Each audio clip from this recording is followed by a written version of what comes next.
ఇప్పుడు ఎలక్షన్స్ వస్తున్నాయి కదా! ఇది నోటాకి ఇట్లా ఎంతవరకు కరెక్ట్? కొంతమందేమో నోటాకి వేసినా ఉపయోగం లేదని కొంతమంది, లేదు నోటాకి కూడా ఒక మంచి ఆప్షన్ అని కొంతమంది అంటున్నారు. ఇది ఎంతవరకు కరెక్ట్ అనేది నాకు అర్థం కావట్లేదు. ఇప్పుడు ఈ పర్టిక్యులర్ సెషన్‌లో వేస్ట్ అండి. ఎందుకంటే దానికి సరిపడా నోటా వస్తే ఏం చేయాలి అనే దాని మీద స్పష్టమైన సీక్వెన్స్ గాని, ఒక పద్ధతి గాని ఎవరి దగ్గర లేదండి. ఎలక్షన్ కమిషన్ దగ్గర లేదు. వీళ్ళ అంటే రెస్ట్ ఆఫ్ ది మెషినరీ దగ్గర నోటా గనక గెలిస్తే ఏం చేయాలి అనేది లేదు. సో, కాబట్టి నోటాని పక్కకి జరిపి నెక్స్ట్ ఎవడు గెలిస్తే వాడిని గెలిపించేలాగా ఉన్నారు. Okay. So, my suggestion is choose the lesser of evils. Because we are adults. మనకెప్పుడు చాయిసెస్ ఎప్పుడు క్లీన్‌గా ఉండవండి. ఎవరు తక్కువ నాశనం చేస్తారు అనే దాన్ని పట్టుకొని you have to make judgement. And మళ్ళీ అది కూడా వాళ్ళకి ఒక రకంగా, వీళ్ళకి ఒక రకంగా అనిపించొచ్చు. నేను మాట్లాడేది only for the people who are undecided. ఇద్దరు వెధవల్లాగానే ఉన్నారు అన్నప్పుడు you have to find out the middle ground.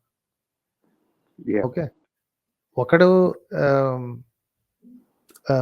దాన్ని ఏమంటాడు, and I'm very vocal about it. This time I don't want the flower party. Because వాళ్ళు 10 ఏళ్లుగా చేసినవి చెప్పుకోవడం మానేసేసి మంగళసూత్రం, ముస్లిము, మటను ఇట్లాంటి మాటలు మాట్లాడుకుంటుంటే, అండ్ దట్టు ఇంకెవరి మాటలే వినపట్లేదండి. ఒకే ఒక పర్సన్ మాటలు వినపడుతుంది. అంటే దేశం మొత్తం ఒక పర్సన్‌కి దాసోహం అయిపోవాలి అనే మెంటాలిటీ ఏదైతే ఉందో, I simply don't like that thing. Okay. So and చాలా మంది ఓకే నువ్వు ఆ పార్టీ వాడివి అని బ్రాకెట్ తోసేసి నువ్వు ఆ సైడ్ అంటారు. ఐఎమ్ నాట్ దట్ సైడ్ అండి. I only take sides because it is the stakes are about the country. దేశం కోసం అనుకుంటున్నాం కాబట్టి మాత్రమే. ఈసారి మాత్రం ఈ పువ్వు పార్టీ గెలవడానికి వీల్లేదు అనిపించింది. అంటే ఇట్స్ బికమింగ్ టూ మచ్ అనమాట. ఇంత పవర్ ఒక పర్సన్ దగ్గర ఉండటానికి వీలేదు. అలాగని చెప్పేసి వాడు క్లీన్ స్వీప్ అయిపోవాలన్న ఉద్దేశం నాకు ఏమాత్రం లేదండి. అపోజిషన్ లేకపోతే ఎవడు పవర్లో ఉంటే వాడికి బలిసిపోద్దండి. ఓకే. వాడు ఏ క్షణం అయితే 400 దాటాలి అని అన్నాడో ఆ క్షణమే నాకు అర్థమైపోయింది వీడు ఉండటానికి వీల్లేదని. This person is dangerous to the country. యాక్చువల్గా నేను 2009 నుంచి నేను ఇప్పటి వరకు 3 ఎలక్షన్స్లో నేను ఓటు హక్కు వినియోగించడం జరిగిందండి. నేను ఒకసారి వేసిన పార్టీకి మళ్ళీ వేయలేదు. ఆల్ ద 3 ఎలక్షన్స్లో 2009, 14 and 2019. This is going to be 4th election అనమాట నేను ఓటు వేయబోతుంది. సో బట్ వేసిన వాళ్ళకి మళ్ళీ వేయలేదు. బట్ నాకు అదే అర్థం కావట్లేదు. నాకు చాలా కన్ఫ్యూజింగ్గా ఉంది. ఇప్పుడు ఎవడొచ్చినా కానీ నాకు పెద్ద డిఫరెన్స్ కనిపించట్లేదు. ఇప్పుడు నాకు లోకల్గా చూసుకున్నా, నాకు ఎమ్మెల్యే క్యాండిడేట్ చూసుకున్నా, ఇప్పుడు నేను ఓటు వేయకపోయినా, వేసినా వేయకపోయినా వాడే గెలుస్తున్నాడు లాస్ట్ 3 టర్మ్స్ నుంచి మా ఎమ్మెల్యే క్యాండిడేట్ అయితే.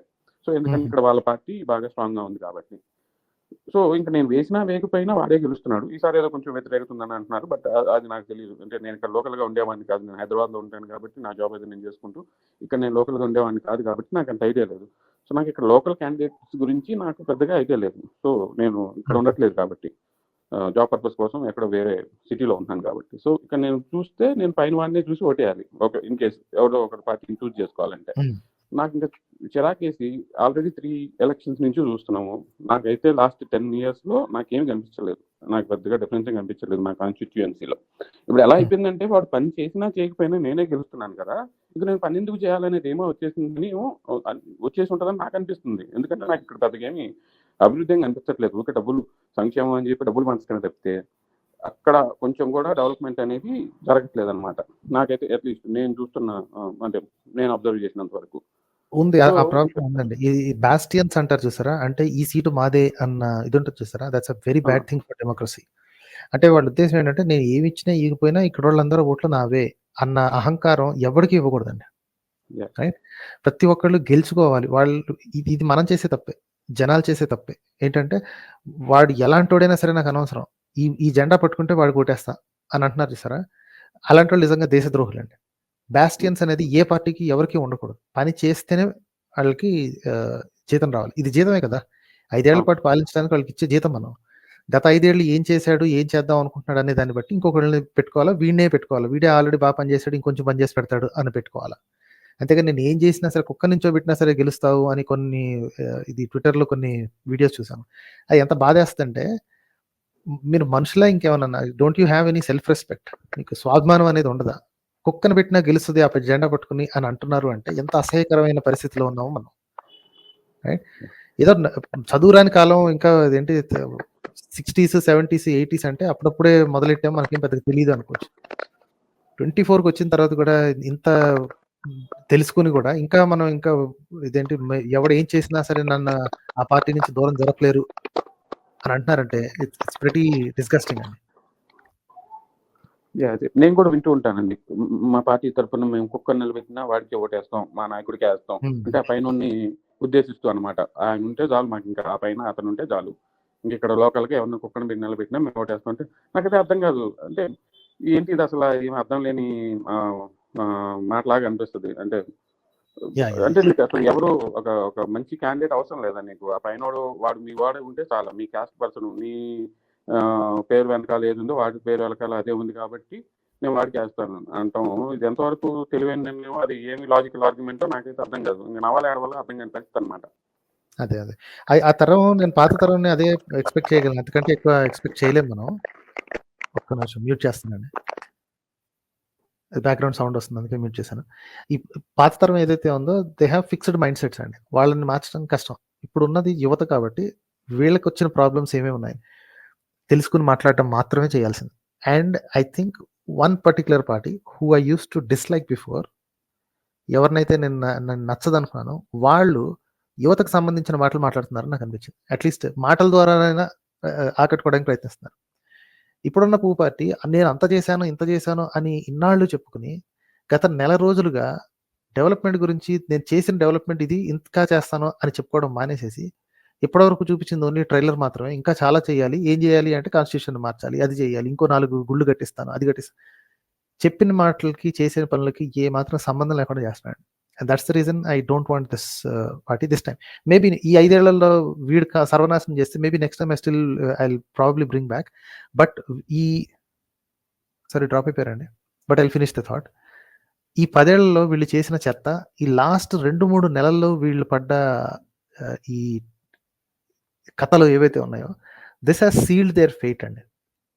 ఓకే, ఇప్పుడు మళ్ళీ వాడే గెలుస్తాడా లేడా అనేది నాకైతే 100% తెలీదు. I don't know how to I can't say that whether that person will win or not. But ఒక్కసారి కనుక ఇది ఓడిపోతే ఇంకో 10-15 ఏళ్ళ దాకా రాడండి. Because people have clearly understood the problems. And ఇది వాపు మాత్రమే బలుపు, సారీ ఇది బలుపు కాదు వాపు మాత్రమే అన్న సంగతి వాళ్ళకి తెలిసిపోయి ది పెద్దవాళ్ళు ఎవరైతే ఉన్నారో, ఈ ఫ్లవర్ పార్టీ పెద్దవాళ్ళు ఎవరైతే ఉన్నారో, దే హ్యావ్ స్టార్టెడ్ నోటి దురుసు అంటారు చూసారా, ఏం వాగుతున్నామో తెలియక వాగటం, కంపోజ్డ్గా కామ్గా యుద్ధాన్ని యుద్ధంలాగా కాకుండా ఆకు రౌడీలు ఫైట్ చేస్తారు చూసారా, పిచ్చిగా చేతులు ఊపుకుంటే యూ అనుకుంటా అలా చేయడానికి కనిపిస్తుందండి. And this is a sad thing. ఒక పెద్ద పార్టీ ఎప్పుడన్నా యుద్ధం జనరంజకంగా ఉండాలి కదా, ఇప్పుడు చూసేవాళ్ళు కానీ లేకపోతే ఇది కానీ మన అపోజిషన్ కూడా టైట్గా స్ట్రాంగ్గా ఉన్న వాళ్ళతో, తెలివైన వాళ్ళతో ఉంటే బాగుంటుంది.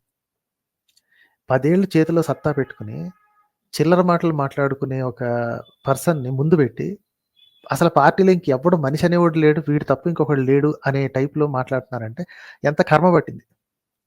ఇంకా అసలు హిందువులే దొరకలేదండి, ఇంకెవరు మాట్లాడడానికి అర్హులే కాదు అసలు. ఎవరు చేసినా సరే వాడి గ్యారంటీయే, వాడి పేరుతోనే గెలుస్తాం, వాడి ఫోటోనే ఉంటుంది, అసలు ఇంకో మనిషి లేడు.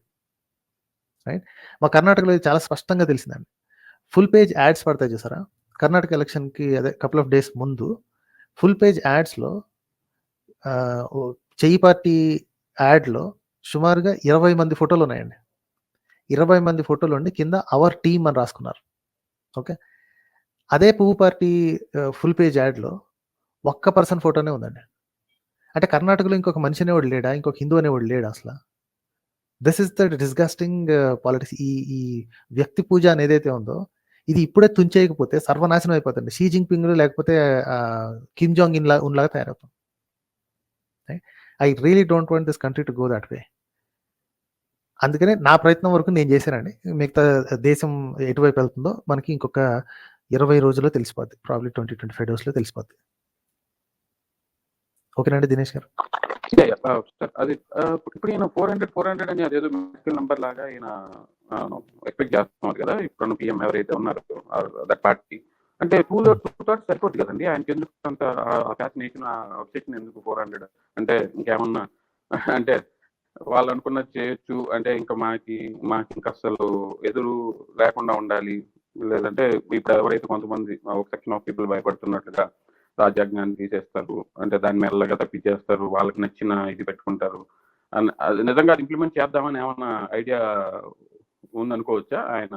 వాళ్ళ 400 కావాలి, నాకు 400 సీట్స్ నా టార్గెట్ అని చెప్పుకోవటంలో. And that's exactly the reason అండి. ఇప్పుడు మీకు ప్రభుత్వం ఏర్పరచుకోవాలి అంటే ఎంత 370 అనుకుంటే ఏదో రఫ్ నంబర్ ఉంది, కీప్ ఫర్గెటింగ్. 370నో సమ్ గుడ్ నంబర్ వచ్చేస్తే చాలు. Okay, sorry I might be wrong, please don't quote me on it. 400 అనేది ఓన్లీ ఒకే ఒక రీజన్ కావాలండి, టు చేంజ్ కాన్స్టిట్యూషన్. ఓకే, మీకు ప్రభుత్వమే ఏర్పాటు చేయాలి అంటే 400 ఎందుకు? రైట్, జస్ట్ బేసిక్ మెజారిటీ వస్తే మీ ఒక్క పార్టీ వచ్చినా లేకపోతే మీ ఎన్డీఏ ఇది అలయన్స్లో వచ్చినా సరే సరిపోదు కదా. Why do you need 400? Only for one reason. 400 సొంతంగా కనుక వస్తే ఇంకా ఏ అలైస్ అవసరం లేదు మాకు. నేను ఏం చెప్తే జరుగుతుంది, ఎందుకంటే ప్రతి ఒక్కరు నా మాట వింటారు. ఓకే, ఆల్రెడీ ఏంటి పిచ్ పనులన్నీ టెస్ట్ చేశారండి. ఓకే, ఇండియాని భారత్ అని పిలుద్దామని చెప్పి ట్రై చేశారు. ఓకే, ఇండియా పేరు ఆల్రెడీ భారత్లో ఉంది, అది కాన్స్టిట్యూషన్లోనే రాసి ఉంది, India that is Bharat. Okay, ప్రపంచానికి ఇండియా మనలో మనం మాట్లాడుకున్నప్పుడు మనం భారతీయులం. ఓకే, ఇంగ్లీష్లో మాత్రమే India, we're already called Bharat అండి, కానీ వాళ్ళు ట్రై చేశారు. ఓకే, ఇలాగా there are so many things they want to do officially చేయడానికి. 400 కావాలని అన్నాడు అంటే అపోజిషన్ లేకుండా చేయాలి అని. Any party, anybody who thinks that opposition లేకుండా చేయటం అంటే దే వాంట్ డిక్టేటర్షిప్ అని అర్థం అండి. డెమోక్రసీ మీద, ప్రజాస్వామ్యం మీద ఏ మాత్రమైనా సరే గౌరవం ఉన్నాడు, ప్రజల అభిష్టం అనే మాట మీద ఏ మాత్రమైన గౌరవం ఉన్నాడు, మెజారిటీ వస్తే చాలు అంటాడు. అంతేగాని 400 పైన ఇంత పర్సెంటేజ్ ఇంత మన దగ్గర ఉండాలి ఇలా అనుకోడండి. జస్ట్ క్రాస్ అయితే చాలు, జస్ట్ క్రాస్ అయ్యి మరి ఎడ్జ్లో కాకుండా ఇంకొక 4-5 ఉన్నాయి అనుకోండి, I will form the government, నేను చేయాల్సింది చేస్తాను. వాడికి అన్లిమిటెడ్ పవర్ ఎందుకు కావాలి అంటే ఇష్టం వచ్చింది చేసుకోవడానికి. రైట్, సో ఇప్పటికి నేను వీడు దిగిపోవాలి అని అన్న నేనే చెప్తున్నాను, ఈ పార్టీ పూ పార్టీ అనేది డెమాలిష్ అయిపోవడం నాకు ఇష్టం లేదండి. ఎందుకంటే అపోజిషన్ ఉండి తీరాలి. డెమోక్రసీకి ఉన్న ఫండమెంటల్ పిల్లరే అదండి. You need opposition, you need both sides to balance. ఒకడు గవర్నమెంట్ ఫామ్ చెయ్యాలి, ఒక పార్టీ గవర్నమెంట్ ఫామ్ చెయ్యాలి, అంతే.